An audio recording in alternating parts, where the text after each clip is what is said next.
Vamos a continuar con el tema, compañeros, con el panel, perdón. Y vamos a darle la palabra al compañero Ernesto. Él es del Consejo de Defensa de los Derechos del Pueblo de Oaxaca, Oaxaca, y también parte del movimiento o de lo que llamamos Unidad Patriótica. Entonces le pasamos la palabra a él. Pues buenos días, compañeras y compañeros.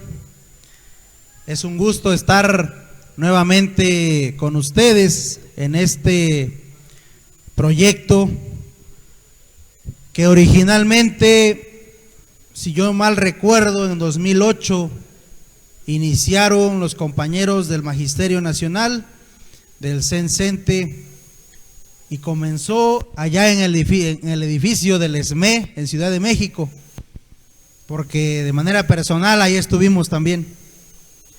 Entonces hemos venido acompañando este proyecto. Nuestra organización, de la cual formo parte, no es exclusivamente de maestros.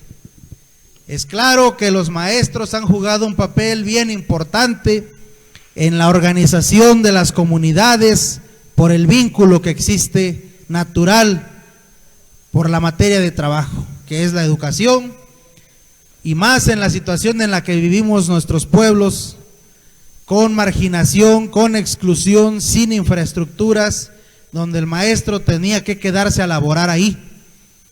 Y entonces, pues de ahí fue la necesidad de organizarnos, y al final de cuentas en Oaxaca creamos esta organización que se llama Consejo de Defensa de los Derechos del Pueblo, CODEP, que llevamos 40 años en el estado de Oaxaca, y gran parte de su dirigencia está entre maestros y campesinos, indígenas, mujeres, jóvenes.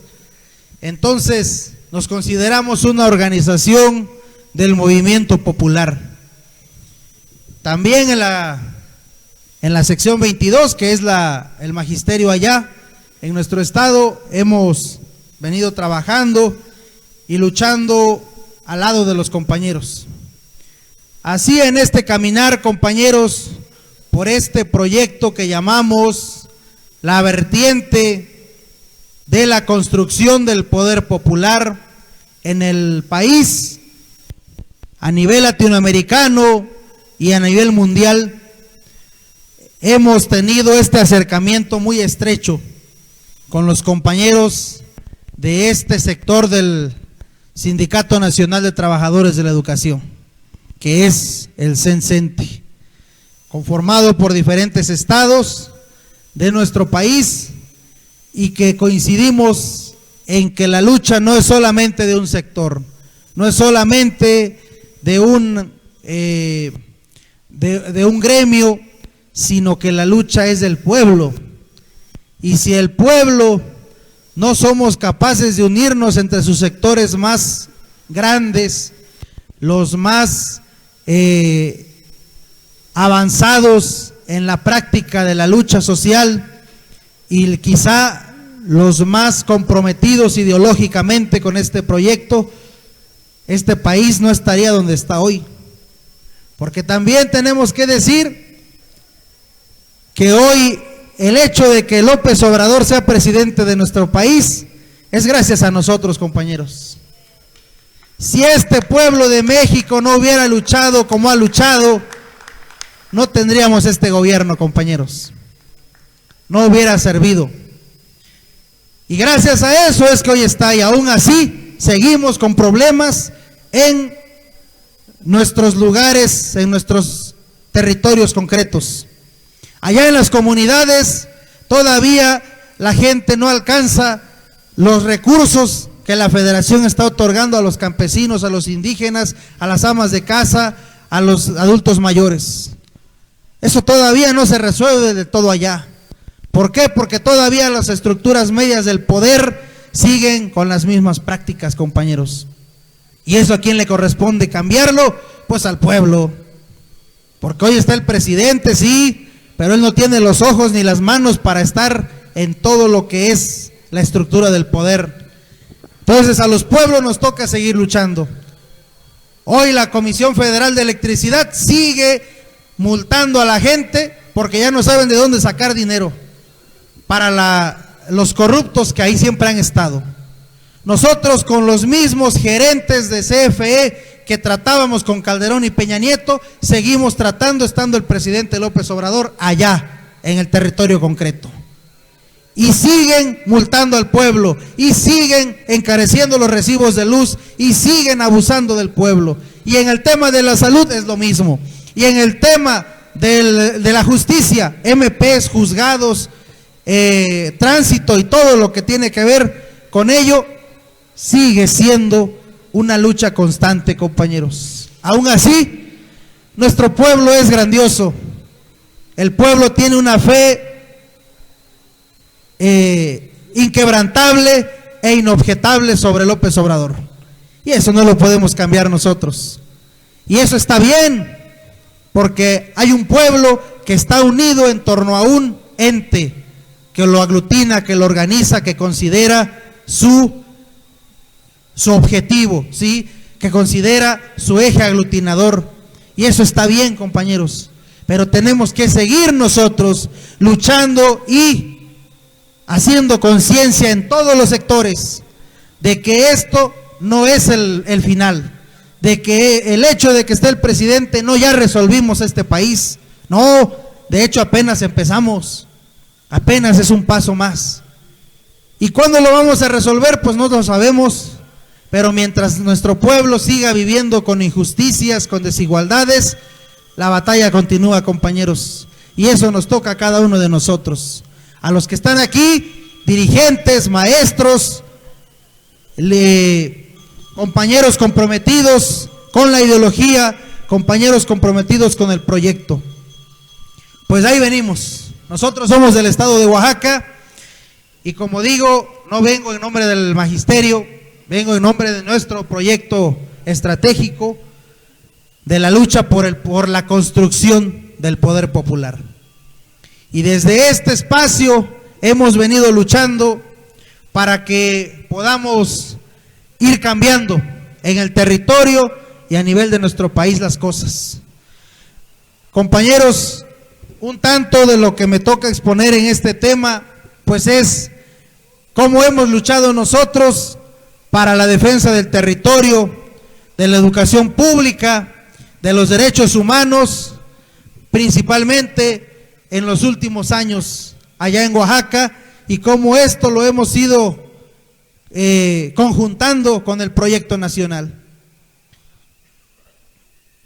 A nivel nacional, toda la vida hemos tenido un proyecto entre los estados, entre los sectores, y los compañeros de Chiapas, después de unas discusiones que dábamos sobre la situación del momento, cuando estaban las reformas estructurales en su apogeo, Calderón con la guerra de exterminio contra el pueblo y todas las reformas que venía haciendo, dieron el golpe a luz y fuerza del centro, empezaron con la prueba enlace para el magisterio, comenzaron la reforma laboral. Nosotros allá teníamos el problema también de que se estaban entregando concesiones mineras, concesiones para construir mega represas para empresas transnacionales. Y además de que veníamos de un movimiento o de un proyecto encabezado por Estados Unidos, que siempre tienen metidas las manos y las narices en nuestros territorios, que era el proyecto del ALCA. Y el ALCA, ¿se acuerdan qué significa? ¿O no se acuerdan? Área de libre comercio para las Américas. Entonces nos lanzaron el discurso ese de los neoliberales de que iban a hacer la carretera panamericana desde Estados Unidos hasta la Patagonia, y todos los países estuvimos metidos ahí con TLCs y con este proyecto del ALCA y la OEA imponiéndose. Entonces comenzaron a saquear. El proyecto no era más que saquear nuestros territorios, y eso lo vivimos ahorita en México, en Guatemala, en Centroamérica toda y en todo el cono sur, compañeros. Saqueos de las empresas mineras, contaminación de los territorios, despojo a las comunidades originarias o mal llamadas indígenas, destrucción de los mantos acuíferos, generación de pobreza, desplazamiento, asesinato, desbordamiento del narcotráfico.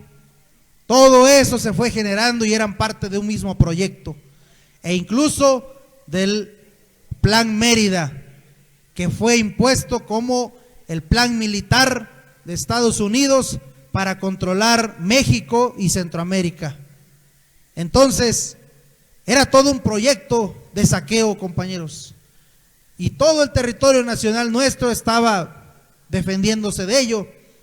Allá los compañeros del norte, por eso lo que ahorita expuso el compañero, es parte de ese saqueo que hubo, es parte de esos neoliberales con su proyecto transnacional de exterminio, y hoy ahí están las consecuencias, ¿sí? Ahí están las consecuencias de lo que muchos pueblos se han tratado de defender. Los pueblos yaquis, como los compañeros en Loma de Bacum, allá los conocimos, fuimos allá a su territorio. En Michoacán, los compañeros de Arantepacua, los compañeros de Cherán y muchos otros que ahorita no tengo precisos. Compañeros de aquí de Morelos, la muerte del compañero que asesinaron hace poco por defender en contra de una represa que se iba a instalar en uno de los ríos más importantes de acá. Entonces, compañeros, todo eso son las consecuencias de ese proyecto del ALCA.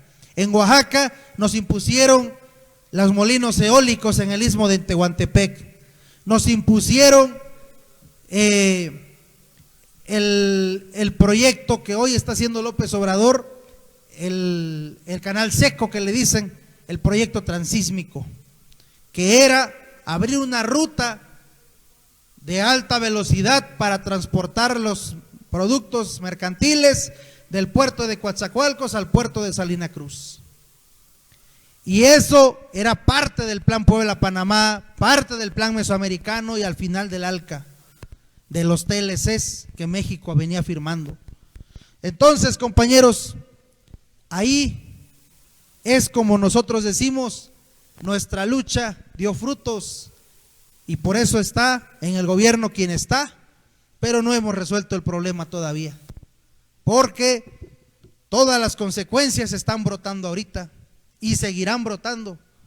Nos toca seguir luchando y organizándonos, porque cuando bien dicen los ejércitos en tiempos de paz, en tiempos de tregua, lo que tenemos que hacer es nuestra fortaleza y preparar la comida y preparar a los soldados, porque las batallas que vienen son a muerte, compañeros, son unas batallas irreconciliables. Esto no se va a resolver hasta que no el pueblo tenga el poder en nuestro país y así suceda en los demás. Entonces, compañeros, eso que no se nos olvide, ni al magisterio, ni a las organizaciones, ni a los compañeros campesinos, a los pueblos indígenas, a los movimientos por la defensa del territorio, a los movimientos de mujeres, a los movimientos estudiantiles, a los movimientos de la juventud, que eso nunca se nos olvide, porque somos parte del mismo país, nos regimos por el mismo sistema y al final vivimos dentro de un sistema que hoy llamamos capitalismo, capitalismo salvaje. Entonces, nosotros ahí veníamos, compañeros. Como decía, los compañeros de Chiapas comenzaron este proyecto de hacer los encuentros indígenas, campesinos y populares para organizarse con los municipios, con las autoridades comunales, ejidales y con los pueblos en general allá en Chiapas para defenderse en el territorio concretamente. Esa propuesta se planteó en el movimiento nacional y la retomamos y después se fueron haciendo en otros estados del país. Si yo mal recuerdo, se hizo en Michoacán, se hizo en el Estado de México, se hizo aquí en Morelos y terminamos en Oaxaca, en el Istmo precisamente, ¿sí? Y Después de eso, cuajó una propuesta que nuestra idea era como hacerle el nombre más concreto, aunque no pudimos por más que queríamos, que se llamó Asamblea de los Pueblos en Defensa del Territorio, la educación pública y gratuita y de los derechos humanos. Nos salió de argote el nombre y queríamos acortarlo, pero era indispensable decir clarito que íbamos por el territorio, por la defensa de la educación pública y gratuita y por la defensa de los derechos humanos, porque se estaban violentando a más no poder, compañeros. Eran asesinatos, eran desapariciones, era la guerra sucia a la que el panismo y priismo han estado acostumbrados durante décadas en nuestro país. Y entonces teníamos que salir y buscar alternativas políticas que permitieran organizarnos con todos los sectores.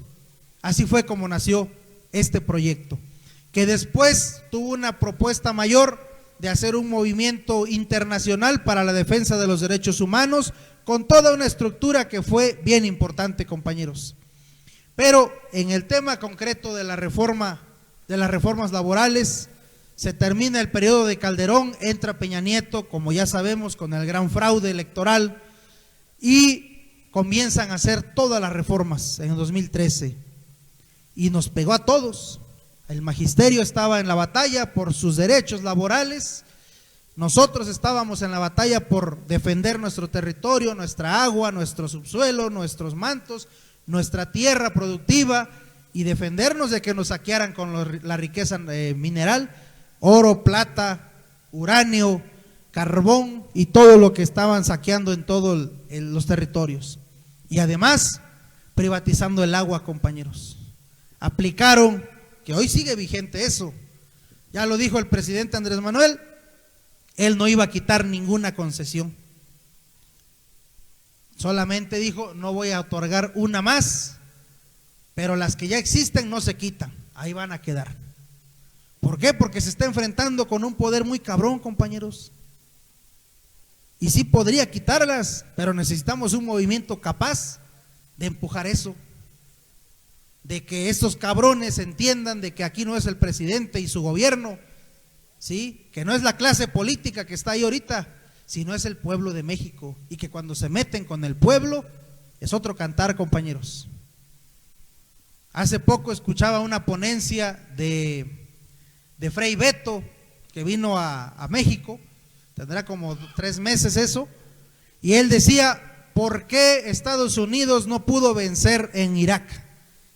¿Y por qué no pudo vencer en Afganistán y se aventaron la guerra más larga que habían tenido y desastrosa?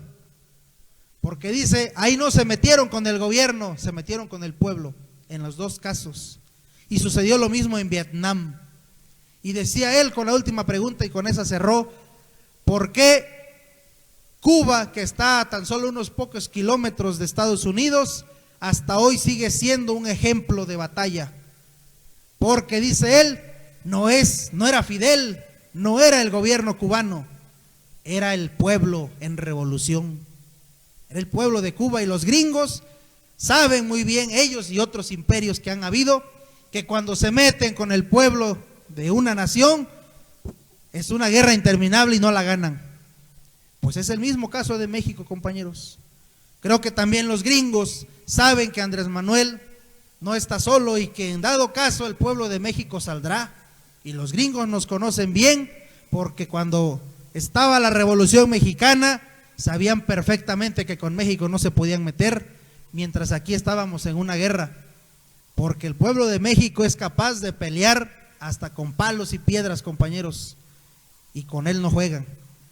Y hoy ese pueblo de México sigue al pendiente, seguimos en cualquier momento dispuestos a irnos a la batalla que sea, por lograr nuestra soberanía, nuestra independencia y nuestra libertad, compañeros.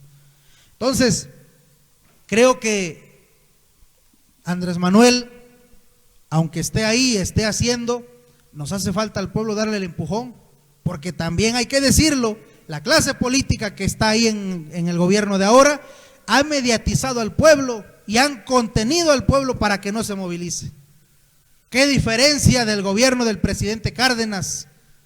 Cuando el presidente Cárdenas había, por ahí yo teníamos un librito sobre el cardenismo, y decía que en los últimos tiempos fue cuando más huelgas hubo, fue cuando más movilizaciones hubo del pueblo de México, fue cuando más paros, cuando más se movilizaban todos los sectores, los mineros, los sindicalizados, los obreros, los campesinos, los indígenas, todo mundo se movilizaba en el gobierno de Cárdenas, pero no contra el gobierno, sino para que el gobierno apurara el proceso y estabilizara a esta nación, que era lo urgente, compañeros. Y fue cuando se comenzaron a otorgar los documentos para que los ejidos fueran reconocidos, los bienes comunales fueran reconocidos, los territorios, pues, de nuestras comunidades tuvieran una demarcación jurídica bien establecida, y eso les permitió hasta hoy mantener la defensa y el control de su territorio y vivir un poco más tranquilos, compañeros,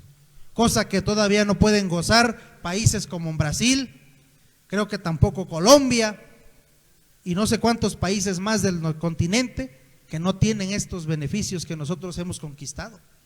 Entonces, la clase política que está ahí sigue mediatizando esto, y nosotros tenemos que prepararnos, pues, porque a veces yo luego siento, y eso pasa con los maestros en Oaxaca, de que, pues ya está Andrés Manuel, ya lo pusimos, ya todo está cambiado, y entonces se echan la panza a descansar, ¿no? Y vámonos, y ya todo tranquilo, ya no hay represión, ya no hay reforma laboral, ya. No, compañeros. ¿Y dónde quedó la dirigencia? No, la dirigencia se está despedazando ahorita en la estructura. ¿Y dónde están los demás sectores? Porque no solamente en el magisterio, pasa en las organizaciones. ¿Dónde están? También las dirigencias y el movimiento se están mediatizando. ¿Y eso por qué? Porque nos faltó conciencia, compañeros. Creo que esto lo estamos viviendo todos los movimientos sociales de izquierda y los que aspiramos a un proceso revolucionario más profundo. Nos falta conciencia y nos falta mantener la organización territorial de nuestros compañeros para que no se pierda, porque se confunde, y si la derecha recupera el poder, el gobierno más bien, y todo el poder en este país, agarrémonos, compañeros. Dijeran allá en mi pueblo, que Dios nos agarre confesados, porque estos cabrones no van a quedarse de manos cruzadas, no, se van a vengar del pueblo. Así es la derecha, así es el imperialismo, se vengan del pueblo, y ahí es donde empieza. ¿Quiénes? Los dirigentes más reconocidos, los más representativos, sobre ellos van primero, compañeros. Eso, acuérdense, pasó en Argentina con Macri, eso está pasando con Bolsonaro en Brasil, eso pasó con Iván Duque, eso pasa en otros países, en Uruguay, en Paraguay está pasando, compañeros. Los paraguayos la están viviendo de la fregada. Eso pasó en Honduras cuando quitaron a Manuel Zelaya del poder con golpe de estado. Eso estaban haciendo en Bolivia cuando depusieron a Evo Morales en un golpe de estado fallido. Compañeros, la derecha es desgraciada, y nosotros, los que tenemos un poco de conciencia, no nos podemos confiar. Entonces, esto sigue vigente, compañeros. La defensa del territorio la tenemos que seguir dando, porque como él dijo, Andrés Manuel no va a quitar las concesiones, y no las ha quitado. Ahí están, y nada más están esperando a tener una oportunidad los transnacionales para abalanzarse sobre el pueblo. Y acuérdense que ahí tienen a la policía, toda la estructura de la fuerza disuasiva y represiva, ahí la tienen ellos en su control. Y el pueblo desorganizado y el pueblo confiándose, no. Nos pueden dar un revés del cual nos va a costar mucho reponernos, compañeros. Veamos el caso de Chile. Después del asesinato del presidente Allende, ¿cuántas décadas después Chile trata de hacer un cambio más profundo? Pero desde 2011, 2012 han venido luchando ellos hasta que hoy lo lograron. Y aún así, quién sabe hasta dónde le responde su gobierno actual. Pero el pueblo chileno está ahí, pero vean cuántas décadas deben pasar y generaciones para que recuperemos lo que perdemos, compañeros. Lo mismo en México. El neoliberalismo entró hace 30 años y hasta hoy estamos hablando de él de manera abierta, de manera completa, ¿sí? El pueblo hasta hoy se está enterando de qué es el neoliberalismo y quién sabe si lo comprende del todo. Pero ¿de quién es el trabajo hacer esa labor profunda de conciencia? De nosotros, compañeros. Así nos venimos en todo este periodo. Pasó en Oaxaca, a nivel nacional, la lucha contra la privatización de la educación y los pueblos asumieron ese compromiso.